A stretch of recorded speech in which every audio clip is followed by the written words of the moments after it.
Welcome back to Captain America Super Soldier. So, Steve, okay? There you go. Oh god, I had a terrible nightmare that I was in a bland-looking video game. Although, wait, Marvel vs. Capcom Infinite. Your model is probably the best of a bunch in that game. something also that looked even blander, a project from Square Enix. Wait, what Ah, even come is on, you're Square just Enix? exaggerating. But what are we talking about? You die at the beginning of that anyway, so it's not like you're in much of it. Well, of course it's bland. It doesn't have me in it. True. Okay, And, okay. I'll just quote what Maximilian said. He probably summed it up the best here. That game looks to be the culmination of what happens when you get a little too obsessed with the MCU and try and press to just be MCU light, essentially. Also, yeah, it looks way too gritty and gray, like a PS3 or Xbox 360 era definition of realism. Honestly, Jova, the only thing I didn't like from the trailer showcase was how they're portraying MODOK, but honestly, it seems relatively fine to me. Yes, I wouldn't spend $70 on lunch for this thing, but, Yeah. when it's on sale, why not? That's another problem. That launch price point, like, holy heck, $70? No. Also, Well, yeah. Square is treating it like a AAA release. Also, I'm a bit confused. Why are they trying to make MODOK a thing? Like, I mean, don't get me wrong, MODOK's a villain, but an Avengers level threat? Nah. Maybe they don't want to use the same. yeah, my villains guess. we've seen Yeah, my guess is recently. they want. My guess is they don't want to be obvious. Like I said, again, not wanting to be obvious, but MODOK isn't really an Avengers level threat. Like, if you want to do something different, how about Magneto? He's Avengers level threat, and he is technically. It's mostly associated to the X-Men, Jova, let's be That's the fair. thing. That's the thing, Jova. That one is obvious to us comic book fans. That's the thing. Ideally, Jova, a good compromise would be the leader, technically, for example. that would be a good idea, actually. I agree. That too, yeah. I mean, again, like I said, MODOK's more like, he's more a henchman sort. He's never really been the big Remember, bad leader he's type. literally the sidekick comic of the Mandarin in the Iron Man cartoon. I guess it depends on what they plan to do with MODOK. I will, however, say, just for the purpose of not being all negative, that I did like how during the war table thing that 40-minute stream that they made. I will say that I did like how they went even out of their way to explain from which comic book they drew inspiration for every suit, for every skin. It showed that the guys working on this game at the very least definitely know their stuff. I'll, That's nice. I'll put it like this. The game doesn't look all bad, but it is kind of a shame that it doesn't look as exciting as it problem is originally that- did at, the Square I can Enix also tell E3 show.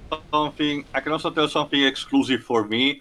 The Italian voice acting is not left me impressed in the slightest. And I don't mean that they hired celebrities or anything, thank God, no. But the people they chose for the respective role for voice acting are dodgy in their roles. Also, oops, I died.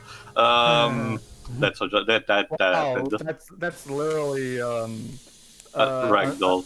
a ragdoll Uncharted style of death. Literally, That's the thing. You technically shouldn't be able to fall down bottomless pit. I actually, yet again, another glitch that I encounter recording stuff. At this point, I'm pretty much cursed. But that's a thing too. The game acted accordingly when, even though that death wasn't supposed to happen. So at least apparently there is a possibility. I don't know. But anyway, keep in mind, like what he just said is something again exclusive for me. So I can be for myself. I can easily circumvent that for playing the game with the American voice acting, which is perfectly fine, to be honest. Yeah, really, as Black Widow is a great choice. But it's a bit of a shame because it's been actually a while to have a proper Marvel. For example, the voice acting for the Spider-Man PS4, that voice acting was actually pretty good. I actually know in person the voice actor of Peter in the Spider-Man PS4 game is actually a pretty cool person, very relatively young. But I don't know, and the people they did shows for this new Avengers game are not bad per se. It's just they probably have a bad direction. Okay, But alas, the game itself, like I said, for me is fine. I'm still not worthy to get a launch, but definitely for a sale just to have fun. Because compared to stuff like, for example, these particular Marvel license game, it's still, at least in my eyes, way better. You were saying, Pedro? I think the issue is that they're kind of treating it in a lot of ways like Destiny. Yeah.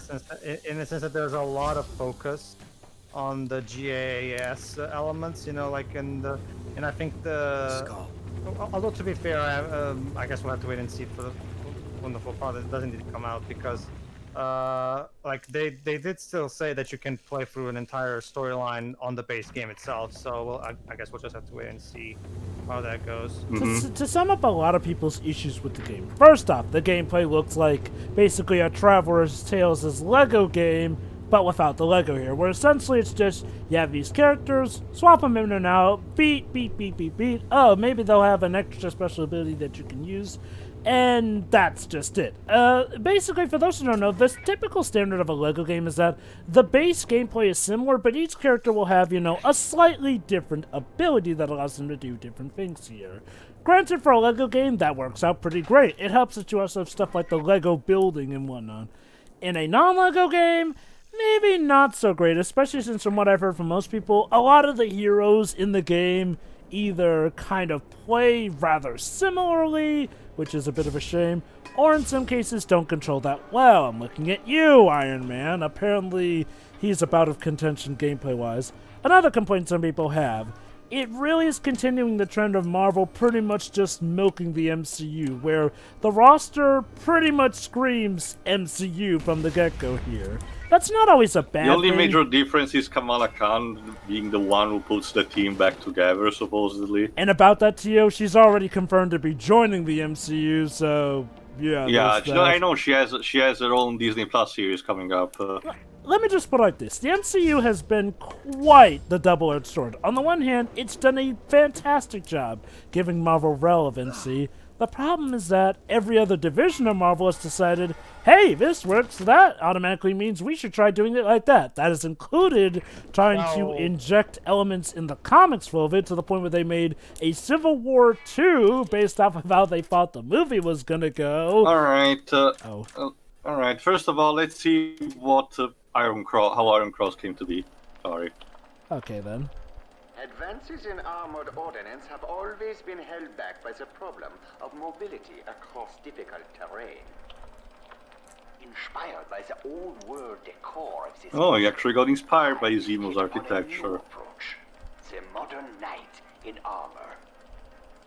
The result is the first bipedal walking tank in history. Does it have its own AI, though? More better, Jova, a person inside. Shame we never get to see the person inside the tank. Yeah. But I guess nobody cared about him until he put on the suit. Yeah. Cannon that fires concussive sound, deafening and disorienting. It wreaks havoc with the inner ear. With the target in agony, it is a simple matter for the pilot to close ranks and crush the opponent with brute force. Unless that opponent is Captain America. Because it's just that awesome. I have dubbed it Iron Cross, a noble name for what will one day be a new force of knights, spreading the glory of throughout the world. Oh well, it's a good thing we actually put that to a stop. Continue, Jova. Back to the drawing board. But yeah, it's like I actually had a thing to answer Jova. That's a thing, Jova. Don't forget, Kevin is now the creative head of Marvel in general, not just the film studio, the Marvel in general. So he's the creative head of the comics now as well. So basically, at this point, it's basically that's inevitable at this point. Well, now what Jova was referring was in the 10 years of the MCU, where a lot of things happened. Like Permatter promoted a lot of unnecessary Inhumans and relegated X-Men and Fantastic Four to a very minimal role, if not non-existence. Anyway, alright, for these entries, as predicted, Zemo has failed in his fight against the Red Skull because, what he underestimated the opponent, didn't knew about the serum that imbued him. So now he's basically on the run. With his tail between his legs. My secondary plan. The chaos it has unleashed may claim us all. And what was that secondary plan? In the face of the Skull's treachery, I turned and disabled the device that controls the thermal energies beneath the castle. Energies Hydra uses to power their infernal devices. As machinery overloaded and critical mass approached, I was forgotten, while all personnel rushed to the task of preventing disaster. As a result, the guards are reduced to a skeleton crew. With my knowledge of Castle Zemo's secret places, escape is a simple task. And if I recall correctly, we will learn the ultimate fate in, I think, the next, either at the end of this part or in the next one. We're actually close to complete the diary. Now, hold on. Now, just to sum briefly, because that's what's going to happen, we're going to have a fight against one of the aerial units where we will need to use a turret. So, be prepared for that. Go on, Jova. Like I said, the MCU in and of itself is great. That said, a lot of people are annoyed by what it's influenced. Case in point, Marvel vs. Capcom Infinite, with a roster that was pretty much driven a lot by the MCU. Essentially, if you weren't a part of the MCU, your chances were pretty grim unless and if you were a mutant, you were definitely not in the least. That's another thing I really do not like. It's like, well, okay, because of the MCU being so popular, Marvel's decided stuff that was owned by Fox absolutely had to be devalued, to the point where they literally took characters off the artwork of covers of stories that they were involved with, in new prints, mind you. I kid you not, it was that Keep bad. in mind, keep in mind, Marvel vs. Capcom 3 already had this kind of troubled development to the point where Nitsuma, the producer of that game, had to actually negotiate a couple of characters like Storm and Sentinel, for example. But others like Iceman, for example, or Cable, actually had to be cut as a result. Even the Juggernaut pretty much got booted because of that. But it's and again, it's a shame because if anything, Marvel vs. Capcom 3 proved that characters like Deadpool were the adrenaline shot that the crossover needed to have more revitalization and introducing new characters that were not necessarily just relying always on veterans, all the way through. But Infinite, unfortunately, even with its own newcomers, which to be fair, the actual newcomers of Infinite are not necessarily bad characters. The problem was simply put the lack of the others as a result. Very much so. It also doesn't help that because of the MCU, Marvel had a weird phase where they tried to go for more a quote-unquote realistic thing, where they tried to retcon some heroes as being more scientific based, like the Ultimate Universe, because the MCU was originally based off of the Ultimate Universe. Sure. Also, remember Jova, the Newmans, and eventually they killed off all of them, and the ones surviving, like Kamala Khan, got their own backstories retconned as well. Yeah, I think that was around the time when, the MCU, when Marvel bought back the film rights for the X-Men. Yeah, that's another thing. No, it was beforehand, I think. Oh, because they were really trying to push the Inhumans as the replacements for mutants at the time. Because, Inhumans were something that Marvel actually owned the film rights to. Again, like I said, I love the MCU itself, but as for what it's inspired, well, I mean, we've already talked a lot about a lot of failed attempts at creating shared universes purposely. But there's also but come on, Jova. The Dark Universe is totally gonna be the new hot thing. Well, Jova, that's always been a thing in entertainment. When something's successful, others will rip it off. The reason MGM greenlighted The Wizard of Oz was to try to compete with Snow White and the Seven Dwarfs. This is how it's always been in Here we go. Well, okay. In the best circumstance, though, it's something that, it's something that encourages actual competition. Case in point, the Avengers were actually created because Marvel wanted to try and have something to face off with the Justice League. The X-Men. So, he's talking about the original comic. Anyway, let's talk instead about the Sleeper, the giant robot that the Barons Zemo discovered, eventually Hydra, excavated. Oh boy. The Castle Foundation. It has become clear to me he seeks something specific. And he has found it. We have uncovered something monumental. At first, I thought it was some type of statue long buried and forgotten.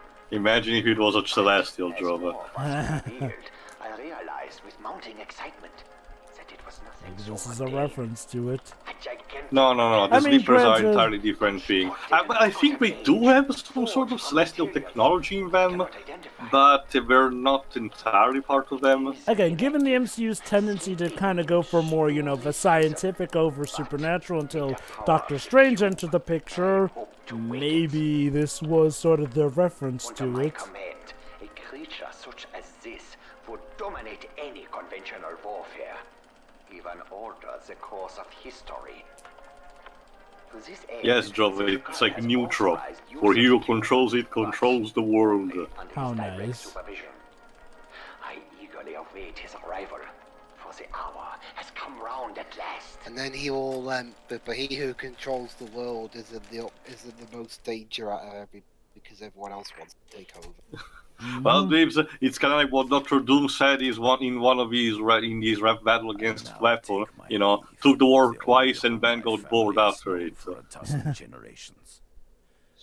Yet, should the unthinkable occur, should I meet my fate, I would prefer Castle Zemo and all within it to crumble to dust, rather than remain in the hands of the Skull and his thuggish ilk. Should you, who find this, be of like mind, seek the answer in Sure. the last relics of my honor, the tools with which Baron Zemo have sought satisfaction since the day Harp and Zemo stood alone against the invading savages so long. Sure, totally for that purpose. Right. Anyway, this introduces you to the mini hub that you have potentially, the sewers. Basically, you can use that as a sort of fast transportation in order to reach different parts of the entire complex of the castle, which is admittedly pretty cool. Neat. Go on, Pedro. Sorry. In the interest of bringing in some trivia that's a bit more on topic, Glips, Yeah? I'm gonna have you take a wild guess.